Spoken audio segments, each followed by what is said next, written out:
یہ ایسا قاعدہ ہے کہ اگر کوئی انسان یہ سمجھ لے کہ جو بھی صحیح سند سے ہم تک حدیث آتی ہے اس پر ایمان لانا ہے بلا چوچرا، اگر سمجھ میں آ گئی فبیہا، اور نہیں سمجھ میں آئی اس کے باوجود بھی ہم پر ایمان لانا ہے۔ جیسے قرآن مجید کی بہت ساری آیات ہیں، اللہ رب العالمین نے قرآن مجید کے اندر کہا کہ اس کے اندر کچھ آیات ہیں جو محکمات ہیں، کچھ آیات ہیں جو متشابہات ہیں۔ متشابہات کے پیچھے وہ لوگ پڑھتے ہیں جن کے دلوں کے اندر گمراہی ہوتی ہے، ٹیڑھاپن ہوتا ہے، اہل زیغ و ضلال ہوتے ہیں، وہ اس کے پیچھے پڑھتے ہیں۔ اور جو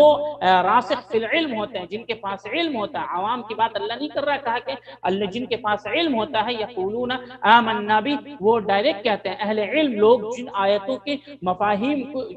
جن آیتوں کے مفاہیم ان کے عقل میں نہیں آ پاتی ہے، جن کا تعلق علم غیب سے ہوتا ہے یا آخرت سے ہوتا ہے،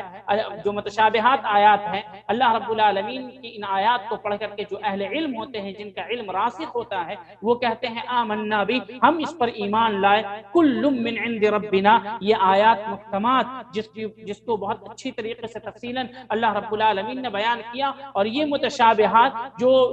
بسا اوقات انسان کی سمجھ سے باہر ہوتی ہے، تو ہم ان دونوں پر ایمان لائے، یہ دونوں چیزیں اللہ رب العالمین کی جانب سے۔ اسی طریقے سے سنت میں اگر کوئی ایسی چیز ہے تو اس پر ایمان لانا ہے، چوں چرا نہیں کرنا ہے کہ ایسا کیسے ممکن ہے، ایسا کیسے ممکن ہے، ہمارے لیے کچھ بھی ممکن، ہمارے لیے کچھ ممکن ہو سکتا ہے، کچھ ممکن نہیں ہو سکتا، لیکن اللہ رب العالمین کے لیے تمام چیزیں ممکن ہیں، اور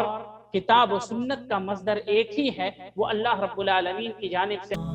اور مزید ویڈیوز کو دیکھنے کے لیے